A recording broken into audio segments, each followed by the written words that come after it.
I knew something was fundamentally wrong the exact second I stepped into the glass lobby of Apex Vanguard Financial, and the senior receptionist refused to meet my gaze. Her pupils were magnetically pinned to a small scratch on the granite desk. Before I could even set my leather portfolio down, an urgent Outlook calendar notification vibrated on my mobile phone. Emergency Performance Audit, 9:15 in the morning, Executive Conference Room 4C. The subject line was formatted in all capital letters, with zero body message and zero signature block. Classy corporate behavior. Let me lay out the full operational background here. I am Grant Montgomery. I am 54 years old, and I have spent 14 consecutive years navigating the volatile currents of institutional portfolio management. I had just finished guiding our investment division through 16 straight quarters of record-breaking revenue growth. 16. Just 3 weeks prior, my dedicated team had finalized the complex Apex Logistics acquisition deal, projected to bring in $38 million in gross revenue over the next 4 years. I built that entire structural framework from scratch on a paper napkin during a delayed flight out of Chicago. Yet here I was, being summoned into a last-minute termination session like a rookie clerk suspected of taking extra stationery. You operate in upper financial management for over 2 decades, you acquire a sharpened intuitive radar, a distinct prickle along your spine when executive maneuvers begin behind closed doors. And my spine was currently signaling danger at maximum volume. As I navigated the polished marble hallway, Human Resources Vice President Sabrina Albright had her office door cracked open. She was speaking into her handset with that quiet, overly sympathetic cadence she reserves exclusively for involuntary separations. It was the precise vocal tone she used 6 months ago when informing our former risk director that his position was being eliminated due to structural evolution, which is corporate code for replacing an experienced professional with a 25-year-old relative of a major board member who accepts half the salary. I took a deliberate detour through the East Wing before heading toward Conference Room 4C, not out of hesitation, but purely for tactical observation. It granted me time to steady my pulse, evaluate hallway body language, and identify who was actively avoiding eye contact. Several department managers abruptly looked down as I walked past. A senior associate whom I had personally mentored for 5 years literally stepped into the copying room to prevent an encounter. That was all the confirmation I required. I ducked into my private office, unlocked the bottom steel compartment of my mahogany desk, and pulled out my original employment contract folder. 18 pages of dense contractual provisions, 5 of which I had negotiated during our fourth quarter corporate restructuring last year. I turned directly to Clause 11C. I read through every sentence carefully. I verified the initial marks at the bottom corner of the page. Sabrina Albright, Chief Executive Officer Bradley Thorne, and Grant Montgomery. It remained fully valid, notarized, and legally enforceable. My parachute, my financial contingency trigger, and my personal shield against the exact corporate ambush I was walking into. I smoothed out the document, placed it securely inside my leather folder, adjusted my necktie, and walked out. When I reached Conference Room 4C, the heavy window shades were drawn tight.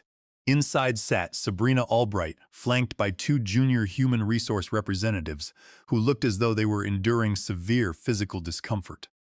There were no active laptops, no water glasses, no printed performance evaluations, and zero intent of holding a meaningful discussion. This was purely an execution chamber waiting for the targeted executive. "Grant," Sabrina said, offering a tight, manufactured smile that attempted to convey professional concern. "Thank you for making time on such brief notice. Please take a seat." I chose to remain standing. "Of course, Sabrina," I answered in an even tone. "I always prioritize high-level operational meetings." No one in the room returned the gesture. Sabrina cleared her throat, tapped a single sheet of paper lying face down before her, and assumed a rehearsed somber expression. "I will be direct, Grant. Following an extensive institutional review, senior leadership has decided to eliminate your position effective immediately. This directive is final, immediate, and fully ratified by executive management." Senior leadership. She meant CEO Bradley Thorne, who lacked the personal courage to present himself in person. I nodded slowly, maintaining complete composure. No raised voice, no emotional display, just a controlled breath. Understood, I replied. Sabrina blinked in mild astonishment. She undoubtedly anticipated a loud protest, a desperate plea for reconsideration, or at least a demand for justification. She clearly failed to recognize the professional she was attempting to discard. I will require your security access card and building pass, she added, extending her hand. I unclipped my badge, set it smoothly on the table, and offered a polite nod. And just like that, after 14 years of dedicated service, I was officially separated from Apex Vanguard Financial. Except that was not entirely true. Not yet. Because what Sabrina Albright failed to comprehend, and what Bradley Thorne completely missed in his eagerness to shave costs, was that terminating my contract exactly 24 hours before my scheduled retention equity vested did not save the firm money. It activated Clause 11C, and Clause 11C meant they did not just owe me my $5 million retention bonus. Under federal contract standards and enforceable multiplier terms, they had just triggered an accelerated payout liability totaling $8,500,000. And they were about to discover that reality in the most expensive manner imaginable. To truly grasp why this moment was so monumental, you have to understand how corporate investment banking operates behind the polished glass and polished speeches. For 14 years, I was the unseen architect of Apex Vanguard Financial's highest-yielding asset management divisions. Every major portfolio rebalancing, every tax-efficient cross-border restructuring, and every risk-mitigated credit line passed through my desk before it ever touched a client's signature line. While executives like Bradley Thorne spent their afternoons sipping single malt scotch in executive suites and taking credit for quarterly earnings reports, I was the one working 16-hour days analyzing regulatory filings, stress testing algorithms, and ensuring that our firm remained compliant with federal securities laws. When you devote over a decade of your life to building a corporate institution, you expect a baseline of professional respect, or at minimum a recognition of contractual integrity. But corporate finance has a short memory and an insatiable appetite for immediate quarterly margin inflation. As the stock market surged over the past 2 years, Bradley Thorne began looking at senior compensation packages not as investments in institutional stability, but as financial obstacles preventing him from hitting his personal performance bonus triggers. My $5 million equity retention bonus, structured 4 years ago during our early expansion phase, was the single largest pending payout on the firm's balance sheet for the current fiscal quarter. To a bean counter like Sabrina Albright and an opportunistic CEO like Bradley, wiping my position off the books 24 hours before the vesting date looked like an easy win that would earn them applause from short-sighted shareholders. They assumed I was an aging executive who would take a quiet severance, file for early retirement, and fade away without making a ripple. I departed from Conference Room 4C with the unhurried calm of an executive stepping out for a routine lunch meeting. Sabrina Albright sat motionless at the table, likely sweating through her tailored jacket while praying I would not create a public scene in the main corridor.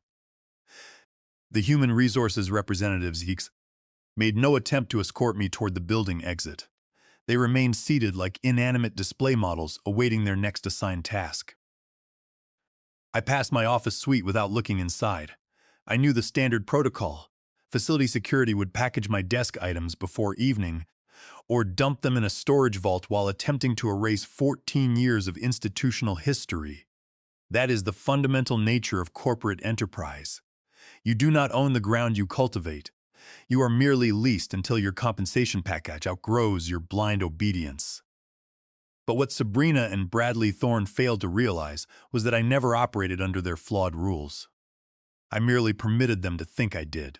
Instead of riding the main elevator down to the subterranean garage, I utilized my keycard to enter the executive lift and selected floor 45. Legal and compliance.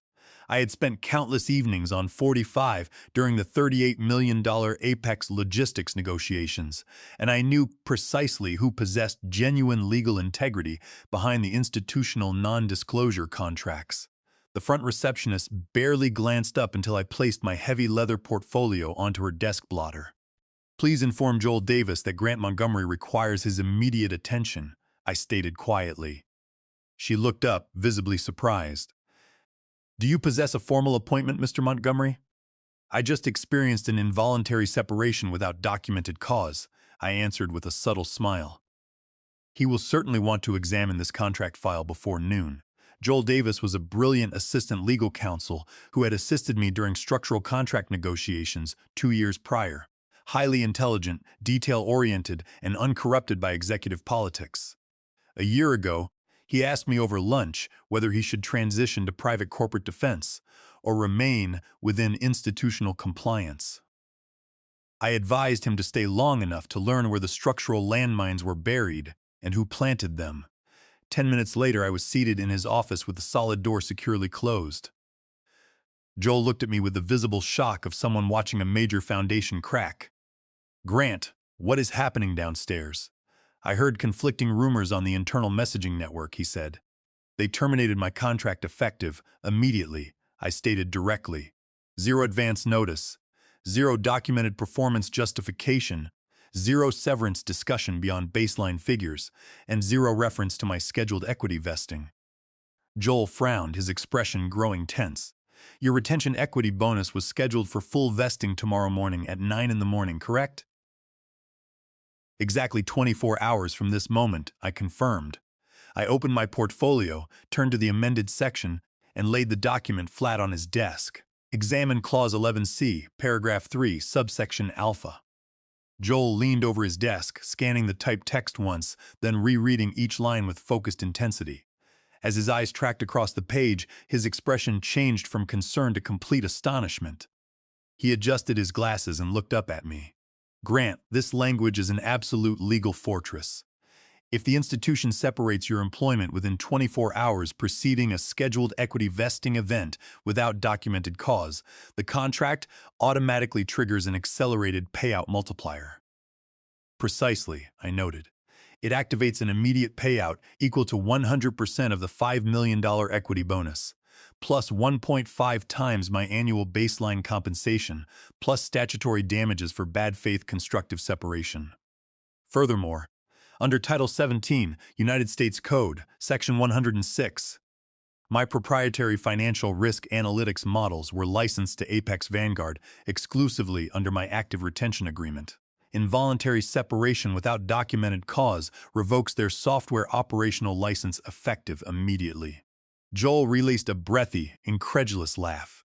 They believed they were pulling off a brilliant cost reduction trick by terminating you 24 hours early to scrub $5 million off their balance sheet. They assumed separation erased contractual duties, but the separation itself is the precise trigger that activates the accelerated liability multiplier. This is going to unleash absolute chaos across the executive suite, he muttered. I am not looking for emotional conflict, Joel, I said smoothly. I am enforcing a pre-approved, notarized, and fully executed employment covenant. I want this file submitted directly to lead board counsel Meredith Liu, quietly at first. You hold internal submission privileges that I no longer possess, and I prefer the institutional correction to originate within their own legal department. Joel nodded slowly, utilizing his scanner to capture high-resolution images of every page, signature line, and DocuSign audit record. As I stood up to leave, I looked at him calmly. Do not worry about being positioned on the wrong side of this matter, Joel. The wrong side belongs to those who assumed I would sign a basic waiver and walk away into silence. As I sat in Joel Davis's office on floor 45, watching him scan the contract addendum, I felt an intense sense of strategic validation. When I negotiated Clause 11C during our Q4 restructuring, I was not acting out of paranoia. I was exercising prudent risk management based on 14 years of observing corporate behavior. I had witnessed dozens of brilliant senior managers get pushed out of the firm right before major equity cliff dates, their life's work confiscated by arbitrary management decisions and vague restructuring notices. Corporate leaders often rely on the fact that individual employees lack the financial resources or legal stamina to fight lengthy arbitration battles against institutional legal teams. That was precisely why I drafted Clause 11C with surgical precision. I deliberately incorporated federal statutory standards directly into the contractual language. Under the Warren Act, codified in Title 29, United States Code, Section 2101, corporate entities are strictly prohibited from utilizing sudden mass restructuring maneuvers to evade statutory notice requirements and accrued compensation obligations. Furthermore, by linking my financial risk algorithms directly to my retention agreement under Title 17, United States Code, Section 106, I created an immediate operational dependency. Revoking that software license did not just create a financial penalty. It paralyzed their automated trading engines across 3 major institutional portfolios. Bradley Thorne thought he was playing a quick game of corporate chess, but he had failed to realize that I had spent the last 2 years setting up the board. While I was stepping out of the legal building, an intense administrative crisis was already unfolding across the upper floors of Apex Vanguard Financial. Down in the Human Resources Division, the environment had deteriorated into chaotic panic. Sabrina Albright was pacing across the executive conference room, her face visibly red, repeatedly tapping her tablet display. Across the table, her senior human resources coordinator was rapidly searching through electronic personnel files.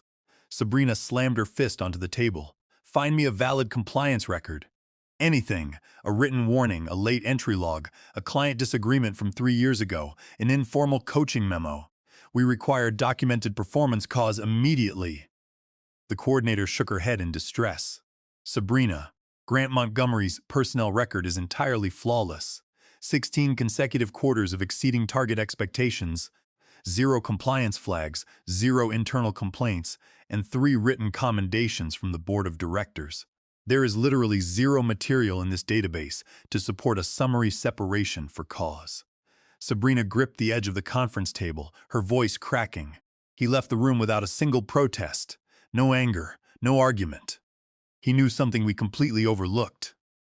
At that exact moment, 45 floors above, Senior Compliance Analyst Nora Briggs walked straight into the private office of lead board counsel Meredith Liu. Nora laid my annotated contract packet and Joel Davis's preliminary legal opinion directly on Meredith's desk. "Meredith, you must review this file immediately," Nora said quietly. "This concerns Grant Montgomery's separation notice from an hour ago."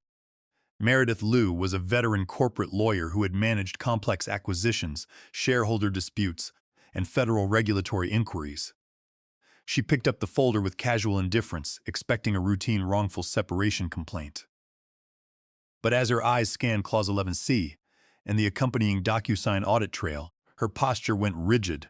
She slowly removed her reading glasses and focused on the digital timestamp on page 5. "Who authorized this separation timeline?" Meredith asked, her voice dropping into a dangerous calm. "Sabrina Albright processed the documentation this morning, under direct instructions from Chief Executive Officer Bradley Thorne," Nora answered. "They intended to eliminate his $5 million equity retention bonus prior to tomorrow's vesting date." Meredith's face turned pale. She stood up from her chair, walked over to her large window overlooking the financial district, and pressed her hand against her forehead. "They did not eliminate the bonus, Nora. They just multiplied it. They executed an involuntary separation without documented cause inside a protected 24-hour contractual window." Meredith immediately dialed Bradley Thorne's direct line. When the chief executive officer answered, his tone was buoyant and confident.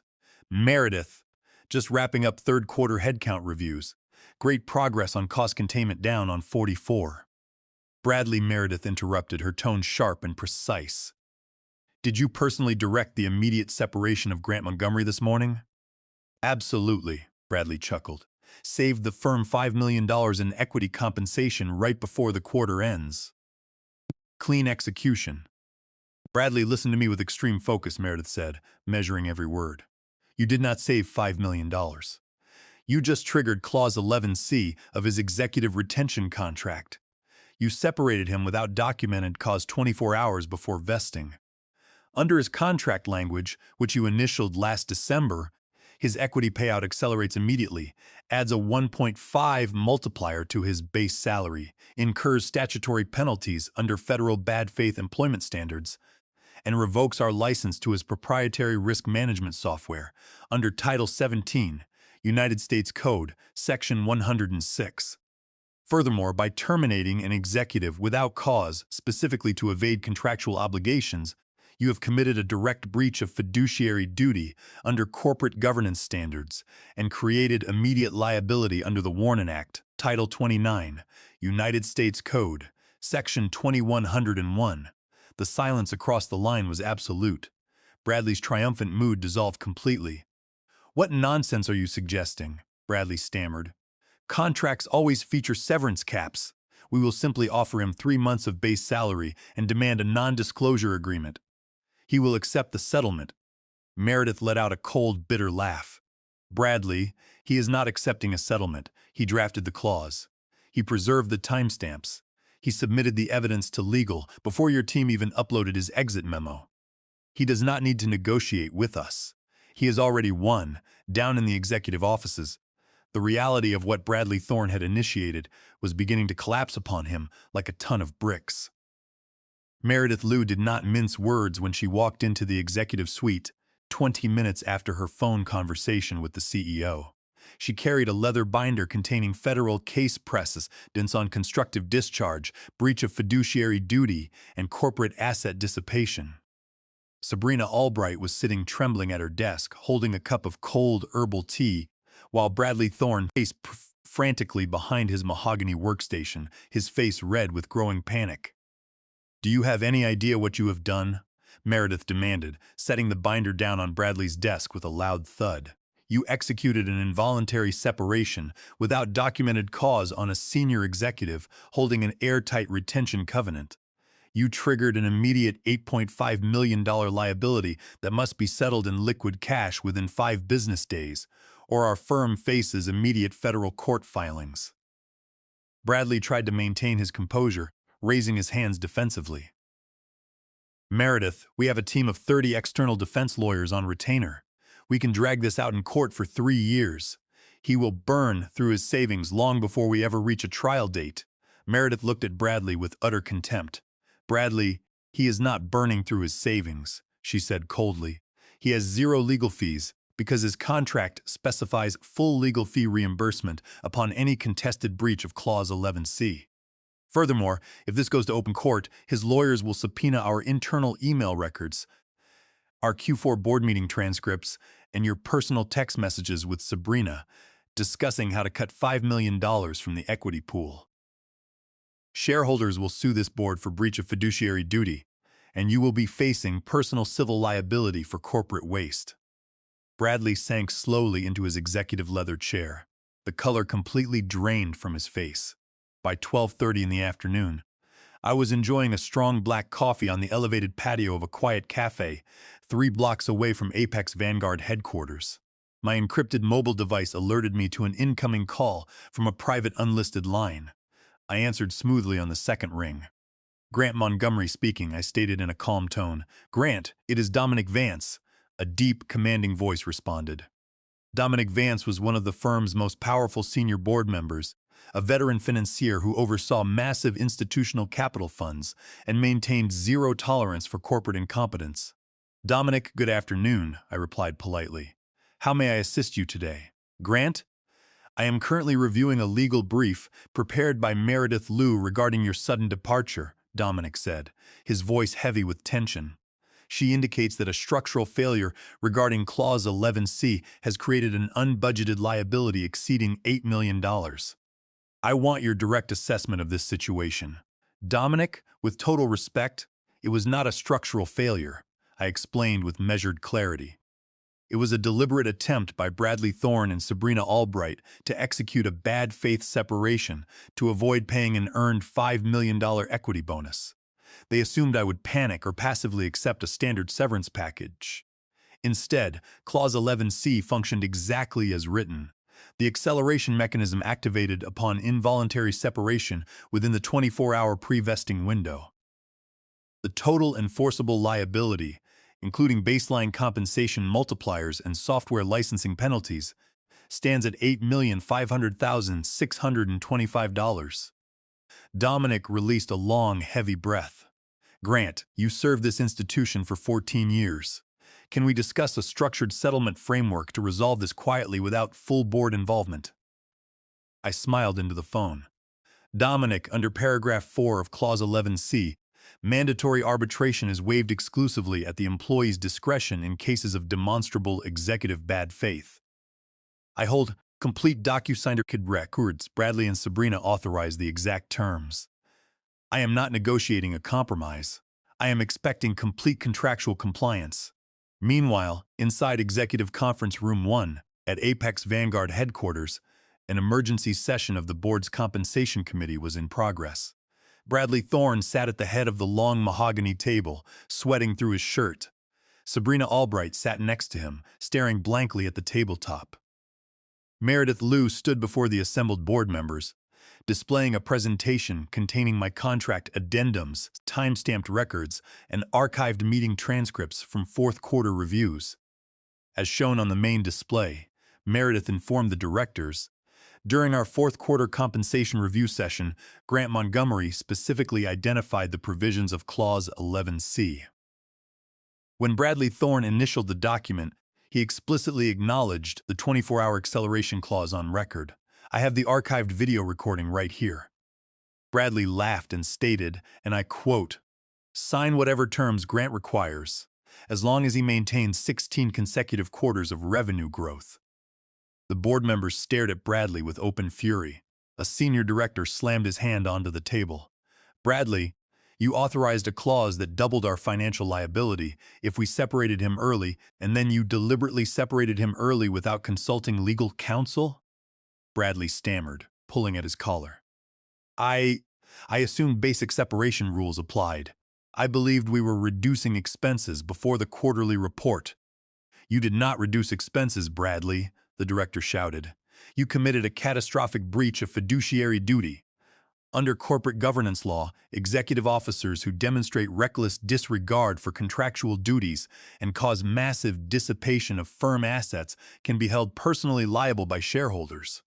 Furthermore, Grant's software license revocation freezes our automated risk systems across 3 major funds." Sabrina Albright looked as though she might faint. Meredith closed her presentation folder with a sharp snap. "Directors, we possess zero legal defense. If Grant files a public enforcement suit in federal court tomorrow, the news will ruin our upcoming funding round, erase 20% of our valuation, and expose executive leadership to individual shareholder lawsuits. Our single viable path is immediate, full financial compliance." Inside Executive Conference Room 1, the atmosphere had shifted from administrative confusion to severe corporate reckoning. Senior Board Director Dominic Vance stood at the head of the conference table, glaring down at Bradley Thorne and Sabrina Albright with absolute icy fury. Dominic was a man who managed over $12 billion in institutional capital, and he viewed executive incompetence not as a mistake, but as a direct threat to his capital investments. "Let me review the exact facts for this board," Dominic stated, his voice echoing across the silent room. "Grant Montgomery built our largest revenue-generating division, secured $38 million in new logistics contracts, and delivered 16 consecutive quarters of record growth. Instead of honoring his earned $5 million equity retention bonus, our chief executive officer and HR vice president decided to execute an unsanctioned, unprovoked summary dismissal 24 hours before vesting without consulting board legal counsel. In doing so, they activated an accelerated legal multiplier that has doubled our financial obligation and frozen our core automated trading software." Sabrina Albright attempted to speak, her voice trembling uncontrollably. "Mr. Vance, we were attempting to protect the firm's net margin for the upcoming quarterly report." "Silence," Dominic barked, slamming his palm onto the table. "You did not protect net margins. You engaged in reckless corporate misconduct that constitutes a direct breach of fiduciary duty to this board and our shareholders. You walked this institution into an $8.5 million trap because you were too arrogant to read the contractual addendums signed by your own hands." Dominic turned directly to Meredith Liu. "Meredith, Issue an immediate order to our settlement bank to transfer the full $8,500,000 plus accrued interest to Grant Montgomery's designated legal account immediately. We will satisfy every penny of Clause 11C before 5 o'clock today. And as for Bradley Thorne and Sabrina Albright, their executive operating authorities are hereby suspended effective immediately pending formal board discipline. By 4:30 in the afternoon, the late afternoon sun was reflecting off the glass facades of the financial district. I was sitting inside the lounge of my private suite when a high-priority notification appeared on my tablet display. It was a formal communication from external legal counsel representing the board of directors of Apex Vanguard Financial. Attached was an official notice of full contractual satisfaction, alongside a verified wire transfer receipt from our settlement bank. Transaction reference: Apex Vanguard Financial Corporate Settlement. Total amount transferred: $8,586,250. Status: cleared and completed. I scrolled down to review the accompanying executive board summary. The internal fallout inside Apex Vanguard had taken place with rapid, decisive precision. Sabrina Albright had officially tendered her immediate resignation as Vice President of Human Resources, citing personal reasons. Everyone across the industry understood she was unceremoniously removed to protect the board from additional legal exposure. As for Chief Executive Officer Bradley Thorne, the board had stripped him of all operational authority. He was quietly reassigned to a newly created non-operational title, Executive Liaison for Internal Alignment. His corner office was cleared out, his corporate accounts were frozen, and he was relocated to a small, windowless office on the lower basement floor, stripped of all authority while the board finalized his permanent exit strategy. My tablet pinged with a private message from Joel Davis. The entire building is still reeling. Bradley was escorted to his new basement desk an hour ago. Absolute victory, Grant. You created a case study that professionals will analyze in legal seminars for years. Shortly after, my private line rang. It was the managing partner of Westridge Capital, a top-tier institutional investment firm that had tried to recruit me for 2 years. Grant, we just learned that you separated from Apex Vanguard, he said warmly. We do not know every internal detail, but we know your outstanding record. We want you to lead our strategic investment division starting next month. Full senior partnership status, complete portfolio control, and a contract structure written by your own legal team. I smiled, enjoying a glass of fine scotch as I looked out over the city skyline. That sounds like a discussion worth having, I answered smoothly. Let us schedule a meeting for Thursday afternoon. Before closing my tablet for the evening, I drafted one final, brief email message sent directly to the chairman of the board of Apex Vanguard Financial. I included 0 lengthy explanations, 0 emotional statements, and 0 hostility. I simply quoted a single line from my contract folder, Clause 11C, line 22. Failure to honor contractual obligations within specified vesting windows shall result not merely in technical breach, but in complete financial, operational, and reputational restitution. I pressed send. Line 22 was the closing provision I had written 2 years ago during a late-night contract session when executive management thought they were outsmarting me. They had initialed every word, dismissed the warnings, and assumed that executive power granted them immunity from their own signatures. They believed they were discarding a veteran executive to save $5 million. Instead, they walked straight into a legal trap that cost them $8,500,000, their professional standing, and their corporate reputation. I set my glass down, leaned back into the armchair, and enjoyed the quiet satisfaction of complete, unassailable victory. By 5 o'clock in the afternoon, as the setting sun painted the high-rise office towers in shades of gold and purple, the final chapter of Apex Vanguard Financial's corporate arrogance was officially closed. Sitting on the outdoor balcony of my hotel suite, I refreshed my financial portal and watched the cleared settlement wire settle securely into my private trust account. $8,586,250.